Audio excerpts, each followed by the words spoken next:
हमारी सरकार का ये पहला बजट और इस अवसर पर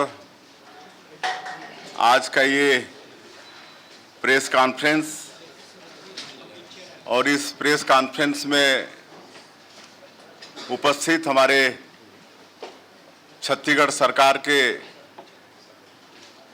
दोनों डिप्टी सीएम श्री अरुण साव जी, श्री विजय शर्मा जी, और जिन्होंने आज ऐतिहासिक बजट प्रस्तुत किया, ऐसे हमारे छत्तीसगढ़ सरकार के वित्त मंत्री श्री ओपी चौधरी जी, सीएस साहब, वित्त सेक्रेटरी श्री अंकित आनंद जी, मुख्यमंत्री सेक्रेटरी श्री पी दयानंद जी और सभी प्रेस के मित्रों, आज सभी को मेरा सादर नमस्कार। आप सब लोगों ने आज के बजट को सुना है। हमारे वित्त मंत्री जी ने प्रभावी ढंग से बजट प्रस्तुत किया है। मैं कुछ मिनटों के लिए आप लोगों के बीच में हूँ, बाकी हमारे वित्त मंत्री जी रहेंगे आप लोगों के साथ में। मेरा एक कार्यक्रम है, इसलिए खाली मैं शुरुआत आप लोगों के बीच में करना चाहूँगा। आज हमारी सरकार का ये पहला बजट है और यह बजट केवल 5 साल का बजट नहीं, बल्कि छत्तीसगढ़ को आगे कई वर्षों तक ले जाने वाला, विकास की दिशा और दशा संवारने वाला यह बजट है। यह बजट बिना किसी नए कर प्रस्ताव के और मौजूदा करों में बिना किसी वृद्धि के प्रदेश का राजस्व बढ़ाने वाला यह बजट है। यह बजट हमारी सरकार का विजन डॉक्यूमेंट भी है। इस बजट से आप सभी को इस बात का तो पता चल गया होगा कि हमारी सरकार की प्राथमिकताएं क्या हैं। हम विकसित छत्तीसगढ़ के सपने को किस तरह साकार करने वाले हैं, ये आप सब लोगों को पता चल गया होगा।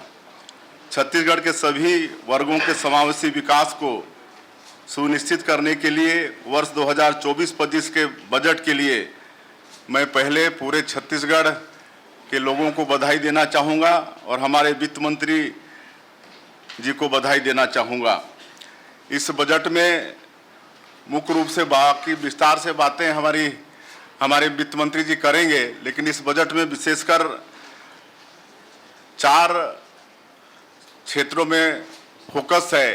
ज्ञान, जी का मतलब है गरीब लोगों पर यह बजट फोकस है। गरीब लोग कहने से जैसे आदिवासी क्षेत्रों में तेंदुपत्ता तोड़ते हैं, तेंदुपत्ता को हरा सोना भी बोलते हैं, और उसमें इस बजट में पहले 4,000 रुपया प्रति मानक बोरा मिलता था, जिसको बढ़ाकर 5,500 रुपया प्रति मानक बोरा किए हैं और बोनस देने का भी प्रावधान किए हैं। गरीब लोग जूते चप्पल तक खरीद नहीं सकते और आप सबको मालूम है कि तेंदुपत्ता तोड़ने के लिए जंगलों में जाना पड़ता है, तो उनके पाँव में कांटा खूंटी न गड़े, इसके लिए चरण पादुका योजना भी फिर से शुरू करने वाले हैं।